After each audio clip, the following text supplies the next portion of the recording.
This sermon is entitled As One with Authority.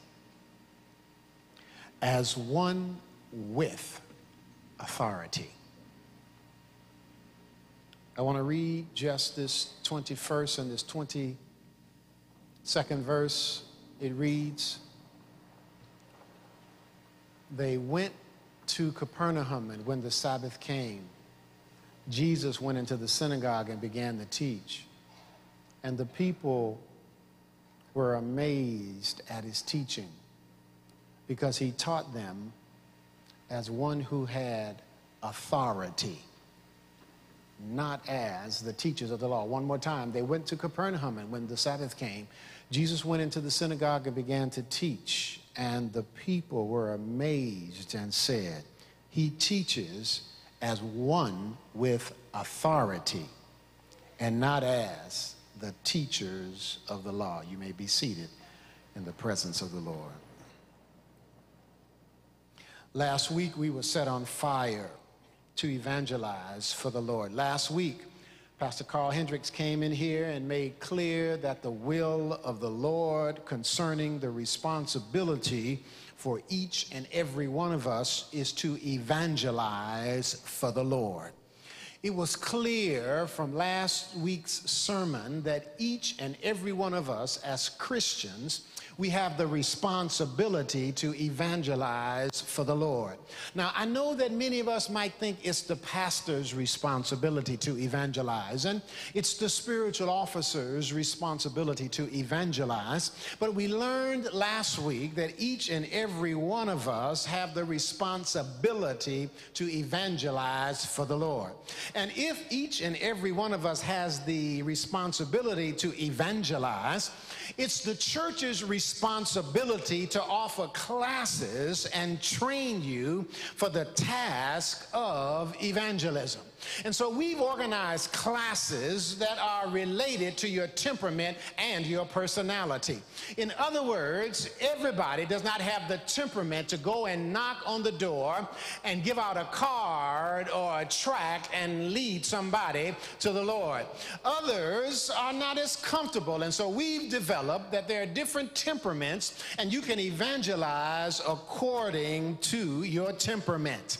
I'm proud to say that over 100 of our members have come out this week and have begun the training in evangelism. We have 3 45-minute classes, and over 100 people were trained this week. I want to ask you, what about you? Are you willing to be trained for evangelism? I want to ask you, what class are you coming to? Well, I want to ask you, what is it that you're going to do about the responsibility that you have as a Christian, as a disciple of the Lord Jesus Christ, to evangelize? Everybody can't evangelize in the same way, but everybody must evangelize. And what I want to do this morning is I want to suggest that at the deepest level, evangelism is about the kind of inner authority that you possess in relationship to the Lord Jesus Christ. Now, some think that evangelism is about confidence, about boldness, and about zeal, and that is true. Some of it is about confidence, and some of it is about boldness, and some of it is about zeal. But it's also about your sense of authority that you have in the Lord Jesus Christ. I know this because every time I get ready to do something great for the Lord, every time I get ready to step out in a new area of risk for the Lord, every time I move out of my comfort zone for the Lord, the enemy will ask me a question: by what authority do you do this? By what authority do you have the audacity to believe that you can lead somebody to the Lord? By what authority do you believe that you can have a vision for your life that is God-given, and you can act that vision, fulfill that vision? By what authority do you think you can believe that you pray and it's going to make a difference? By what authority do you do these things, and who gave you the authority that you believe you have? I believe that for each and every one of us, if we're doing really God's work, if it's out of our comfort zone, if we're stepping into new territory, if we're really being bold and courageous, the enemy will stop us in some form or fashion and ask us, by what authority do you do these things? By how dare you believe that you can accomplish this? You see, the word authority has lingered with me this entire week, and I have asked myself over and over and over as I get ready to do for God, by what authority? By what authority? This text says that Jesus taught as one with authority. He didn't teach as the scribes of the law, but he taught as one with authority. The text says he came to the temple on the Sabbath and he taught. And when he taught, the people were amazed at his teaching and said he teaches as one with authority. Well, what did the people mean? Was it his style that impressed him, that they said he taught with authority? Was Jesus a lecturer in a quiet, reserved manner? Or was Jesus a hooper that brought his organist to worship and they were impressed with his hoop? I mean, did Jesus have humor in his presentation? And humor was what made them feel and connect with the message, so they could say, this one teaches as never anybody taught before. What kind of teaching style did Jesus have? Or was it something that though he had a style, it was deeper than that? You can have humor but no authority. You can be a hooper with no authority. You can be a teacher but have no authority. It's something deeper than just style that this Jesus is communicating to the people. Many of us like the word authority because of its relationship to its cousin, power. In a world of shrinking resources, we want power and control, because power and control will guarantee that we get our share of resources. We are, as human beings, very interested in who has the power and who is in relationship with the one or they that have the power, because power or relationship with power mean resources in life. And in a world where there is competition for resources, in a world where we realize that some will have and some will have not, some people will be laid off and some people will not be laid off, and they that have relationship with the one that can make the decision tend not, for the most part, not to be laid off. We realize it's connected to resources, so we're very sensitive to authority and especially unto power. Human beings are very sensitive to power, and the power dynamics are a part of every relationship in the world. We are afraid that we will not have resources, and so we like to be with those who have power over things, power to control resources, power to maneuver a person or a place to an outcome that is pleasurable or that we like, power to have dominion over. Either we want to have dominion or we want to be connected to the people that have power, that have dominion, so we'll also always be in the line for the flow of resources. We want to be connected to they that have preeminence, they that have superiority over. We want to make sure that we're connected to power, because where power is, the resources flow. We can tell in the shift of our neighborhoods that where the power goes, the resources flow out of one neighborhood and it flows to another neighborhood based on power. We want to be close to power. We think often that power means being authoritarian, that we distribute our power, that we use our power to our advantage. But I want to suggest to you, Jesus means something different by authority and power. I want to suggest an alternative to what the world traditionally considers as power and authority. What I'm more interested in this morning is to slightly redefine authority from power over to power within. I want to talk about it as the power and the determination within myself to do what God says do without the normal blocks and excuses that steer me away from what I know God would have me to do. What I'm suggesting to you this morning is that the control of our lives is in our hands. What I'm suggesting this morning is that nobody blocks you from your God-given destiny but you. What I'm suggesting is nobody can stop you but you. And we stop ourselves. We block ourselves. We have doubt and fear. Am I good enough to really do what God would have me to do? Am I smart enough to really be what God would have me to do and be what God? We have excuses and human blocks, and so the power is on the inside. The power flows inside out. The anointing flows inside out. Evangelism flows inside out. Teaching flows inside out. Maybe this is what they mean when they said Jesus taught as one with authority, because his teaching or the power of his teaching flowed inside out, while many of us are living outside in. Our power and authority flows outside in, and because we don't live inside out, though we get up and speak, it does not have real authority. In other words, what I'm suggesting, the real work of life is inside out. The real work of life is to answer two questions. I'll say a little bit more in a moment, but these are they. What do I know to be true?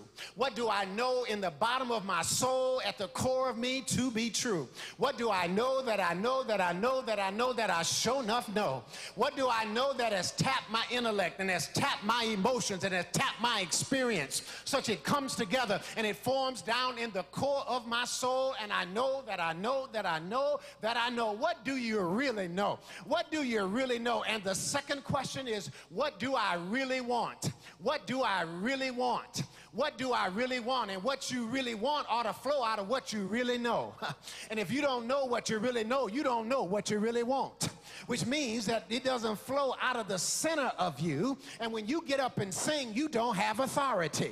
When you get up and preach, you don't have authority. Jesus was crystal clear about what he knew that he knew that he knew that he knew. He was also crystal clear about what he wanted.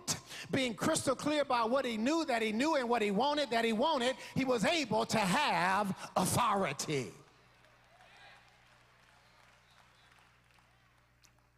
And you see, when you really answer these questions, you have authority. We spend a tremendous amount of time avoiding these questions. Avoiding the real work. For example, so many of the issues in church are an avoidance of the real work. We avoid the real work. The real work is to find out what do we know that we know that we know, and the real work is to find out what we really, really want. But we fight over this and we fuss over that. It's an avoidance of the real work. I believe that families do the very same thing. So much of the family fights and family scuffles are, in truth, attempts to avoid the real work. The real work is to get down, what is it that I really know? What is it that I really believe? What do I really know? What do I really believe? And what do I really want? I know you want a relationship, but what do you want behind the relationship? I know you want a raise, but what does a raise take you to? In other words, I know you want a bigger square footage, but where does a bigger square footage take you? What do you really want? Do you want square footage, or are you really looking for something else? And how is the square footage connected to what you really believe and you really believe and you really know? And when you don't know that, you go around, am I pretty enough?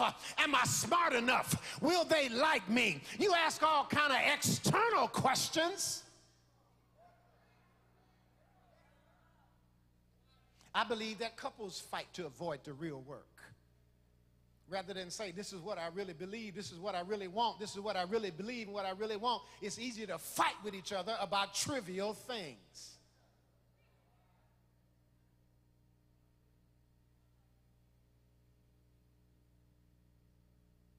Because when you know what you really know, and you know it at the core of your soul, and you know what you want, you walk like one with authority. And authority is attractive. Folk hire you when you got authority.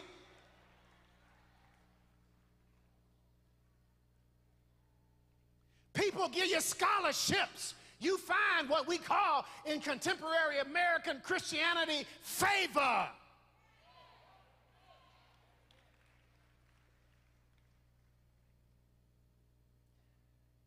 You see, when you know what you know that you know, and you know what you want, you got to do the real work.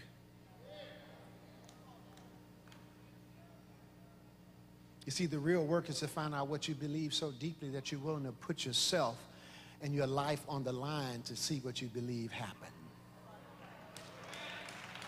That's the real work.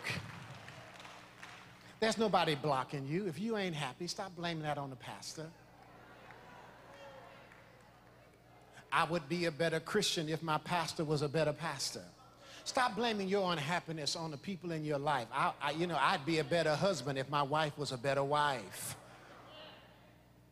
I'd be a better person if my mama and daddy had been better people when they raised me. Stop blaming other people. Stop blaming other people. This is your life. This is your life. This is your life. And your calling is to do your work. And your work is to find out what is it that you really believe. What do you know that you know that you know that you know? And what do you really, really, really want? Because when you know what you know and you know what you want, you have authority. This is why Jesus sounded different. And this is why Jesus felt different. And the only way they could describe him is he carries himself like one with authority.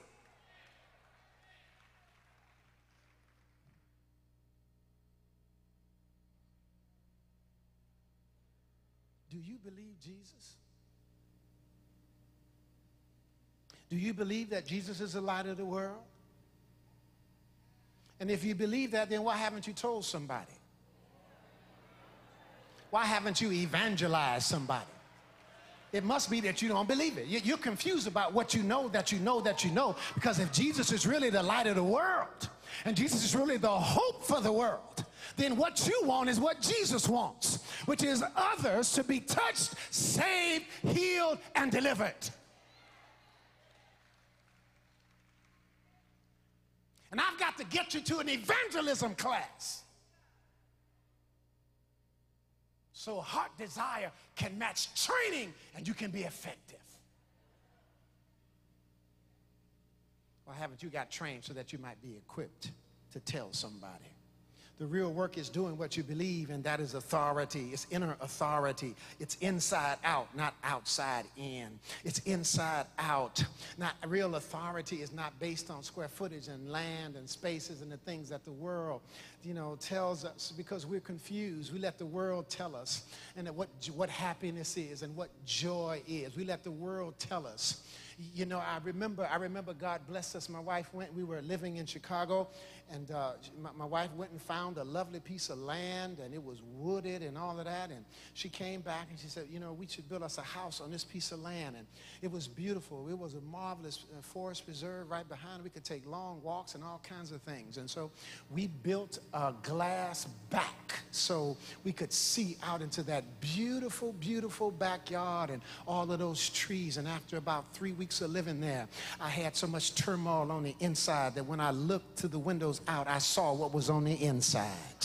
Turmoil, confusion. Janet Jackson bought a place in San Francisco where the waves were beating on the rock right beneath her bedroom window. And she describes how she laid in bed in depression and tears. And when she looked outside, what she saw, what was on the inside. Landscapes, as beautiful as they are, if you don't have something on the inside, if you don't know what you know on the inside and know what you really want on the inside, you can go to a pristine Caribbean beach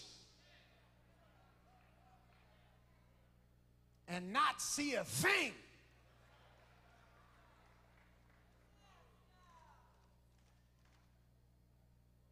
Because the world tells us that external things, I've got to run on trying to be time conscious. The world tells us that external things, but it's on the inside, and it's inside out. Well, I want to give you 3 suggestions real quickly, briefly, about having authority and living with out of your own sense of authority. Number one, you must be against victim thinking at every turn. I know I say that to you often, but I keep saying it to you. Being a victim means giving your authority over to someone else and then complaining about it. Which means you always have the ability to have choice and decision, and that to be a victim is to give over your choice and decision to somebody else and then complain and commiserate about it. Give the locus and control over your life and will to someone else and then acting like you didn't do it. To give dominance over to somebody else and then complaining that they have what you gave them. To be at effect. You remember my classic example is always Jesus, who looks like a victim of victims. You remember he was arrested and betrayed by a friend, looks like a victim. You will remember he was led from kangaroo court to kangaroo court looking like a victim. You will remember that they spat on him, that they whipped him, that they slapped him and then said, prophesy the name of the one that is slapping you. You remember they put a crown of thorns on his head. They put a purple robe around him and made fun of him. You remember they led him out. He was carrying his own cross. He was crucified, a victim, if ever I looks like a victim. But Jesus does not accept victimhood because he says, nobody takes my life. I lay it down when I get ready. Which means you can be in a victim circumstance, but you don't have to be a victim. A victim is a choice. If you want to have authority, refuse in your life to be a victim. Get rid of every bit of victim thinking. Stop blaming people. Somebody did something to you. Somebody don't like you. They don't like me. This and that. Maybe that's why Jesus' teaching sounded different. How does one teach when one has no victim?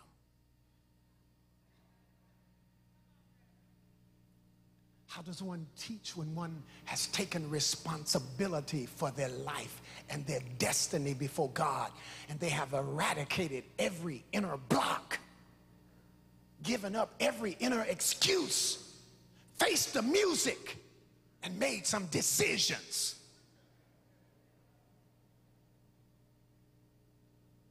When it says he taught as one with authority, he was clear about what he believed, and he knew what he wanted,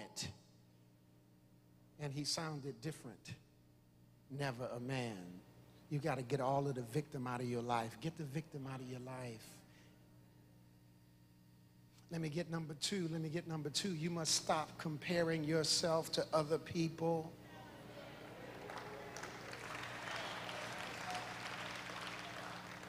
We spend so much of our time comparing ourselves to others, what the pastor is doing, what the pastor and his wife are wearing, what kind of clothes they got, what kind of car they driving, what kind of hairstyle. Always comparing, always comparing, always comparing. Always finding somebody who's got more than us and we feel bad. Find somebody who's got less than us and we feel better. Always giving our value and sense of worth outside, outside, outside, outside. When you do that, you judge people. You judge yourself. In other words, comparing yourself to, you have to judge people to compare yourself. Like you know what's really going on in somebody's life. Like you know what we really, I tell her all the time, just because she smiled when she with them don't mean she happy. Haven't I told you that before? Don't be jealous because he got more square footage than you. Why? For many people, square footage is just more rooms to be lonely in. You making a judgment about yourself and you making a judgment about the other person. In other words, you're living outside in, outside in. Stop comparing yourself. You are an original. You have a unique destiny and a unique purpose. And your life might not look like anybody else's life. Preachers go around comparing themselves to other preachers.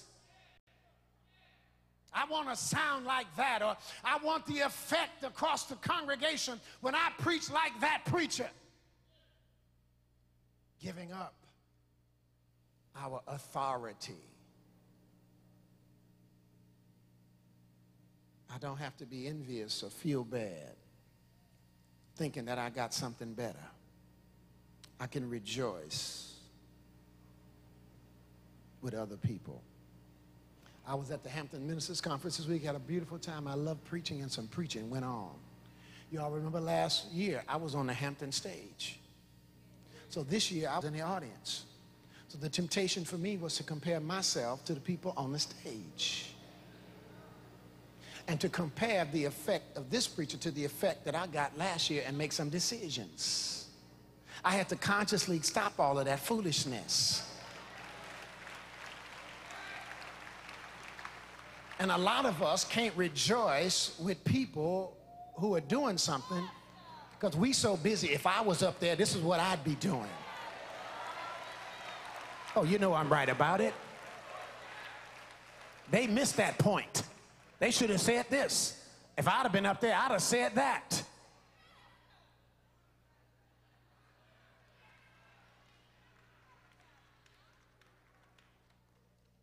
In other words, the hardest thing in the world is to allow another person to be competent. Thirdly, you really got to answer these two questions. What do I know is true? What do you know is true? What would you stake your life on? What is so true that you stake your life on it? Do you have anything like that? If you don't have anything like that, you don't have any authority. You mean to tell me that you and I and me, we've gone to all these services, we've read all this Bible, we've taught all these classes, we've sung all these hymns, and we don't know? You got to answer that question. What do you know is true? I mean, what do you know at the gut and the core of your soul is true? And from that, what do you really want? You see, I assume that you don't want what ain't true. Maybe that's the reverse. That you want what is true. And maybe you don't know what you want because you don't know what's true.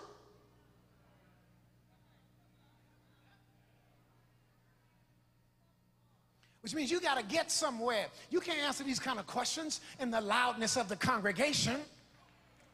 You got to get somewhere, get before God, have some prayer and have some meditation and ask yourself some questions. You've got to go through some trials and some tribulations to discover what you really believe. Anybody can bless God when they being blessed.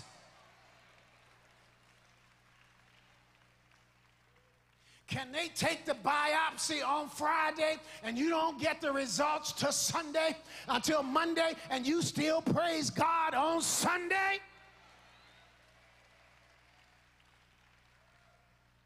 Sometimes you have to go through things to know what you really believe and where you really stand.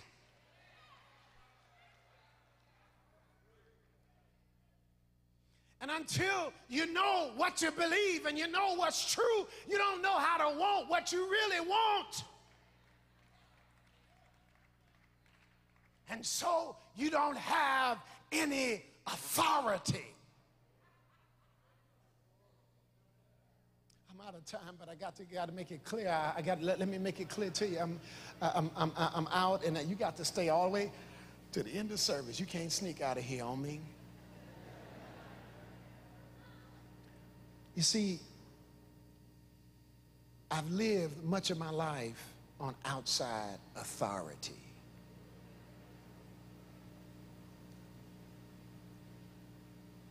In the quietness of my meditative time, I was asking God about this, and a happening. I graduated from 8th grade, and my parents sent us down south, my cousin and I, to go down south to celebrate with our grandparents for the 8th grade graduation. When I got down south, my uncle in Chicago, my aunt's husband, died of cancer. As soon as we got down there, we had to turn around and come back up to Chicago. My grandfather rented an old Chevy station wagon to get everybody in. It was one of these station wagons. Now, in the contemporary, SUVs and things, the seats face, the last seat in the back faces the front. Right, yeah, like that. See, y'all don't know. Some of y'all don't know nothing about that.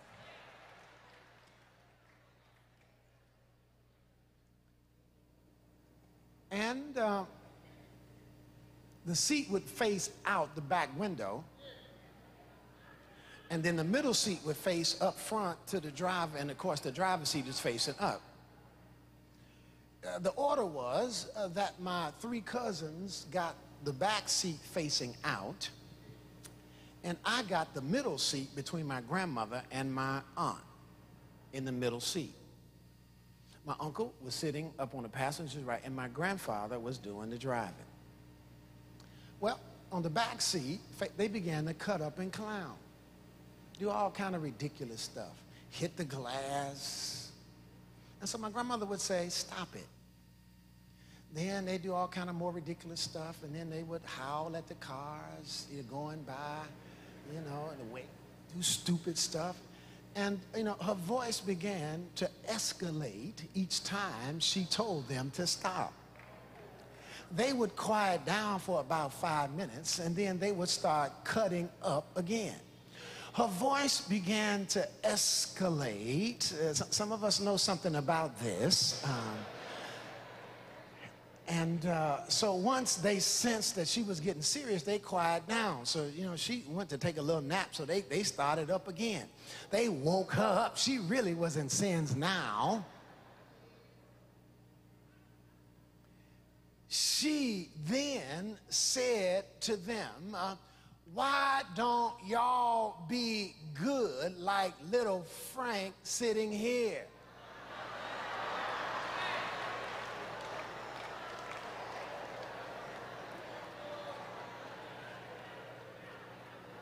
Now, it wasn't that I was good, I just didn't have opportunity.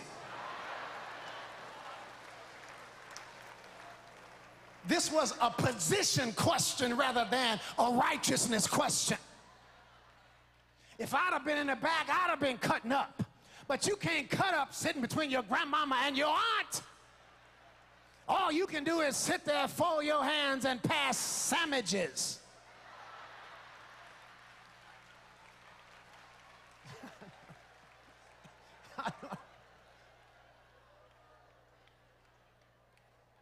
She didn't say this, but this is what I heard. What I heard, to get the approval of people, you have to be good.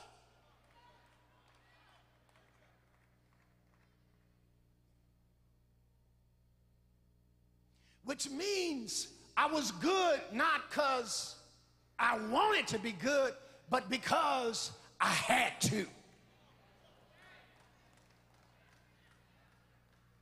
Outside in, outside in, outside in. When you get rules and regulations outside in, they force you into have to. But every now and then you must examine what you've been taught. Every now and then you must examine what grandmama said and what granddaddy said and what mama said and what daddy said. And you got to make a decision for yourself about what you believe. And once you make a decision for yourself what you believe, it moves from a have to a want to. So I moved from having to be good to wanting to be good.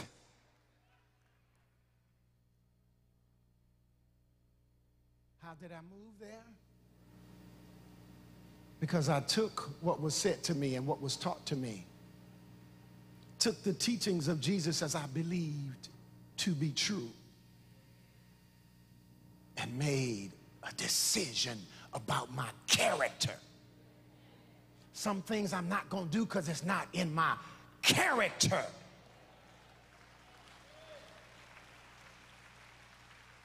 And have to from grandmama or granddaddy ain't character. It's when you decide to accept. So I make the decision to accept some of what grandmama taught and get rid of some stuff grandma taught. I'm quick, I'm finishing. I went down south. I showed up, jumped out of the car, and had on a pair of shorts. The first thing, she didn't say hello. She said, ministers don't wear shorts.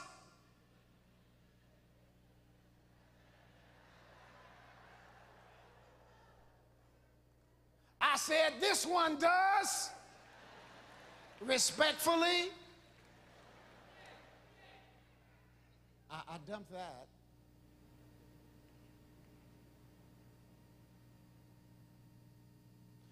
What I'm saying to you, this is, and I'm done. I'm saying, to have authority, you've got to come down to what you know is true. I believe that Jesus is the light of the world. That I know to be true. Jesus is the light of the world, the hope of the world. I know that to be true. So what do I want? I want to please Jesus.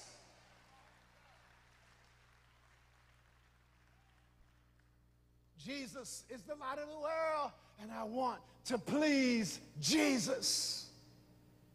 This is what I know to be true. He's the only hope for humankind. This is what I know to be true. He came down in my life, took a snot-nosed kid from the south side of Chicago, gave him a purpose and a destiny and a direction. And regardless as to what has ever happened to me, Jesus has never led me astray.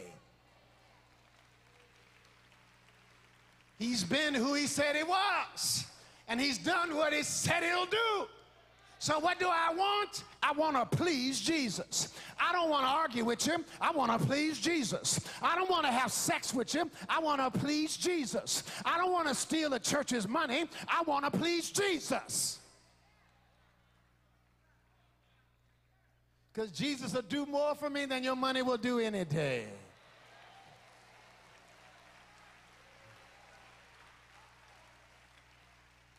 What do you believe about Jesus? And how does what you believe stretch into what you really want? And what kind of authority do you have in your life?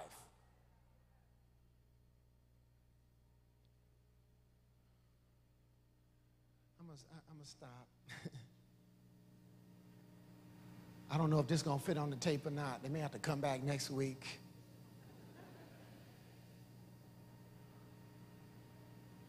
But it's authority that made him sound different, that made him feel different.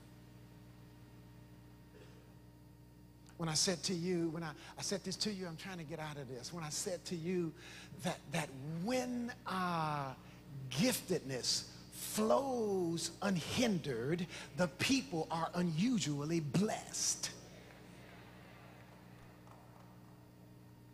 And every hindrance is internal. So when you flow in your gift unhindered by your internal blocks, people are unusually blessed.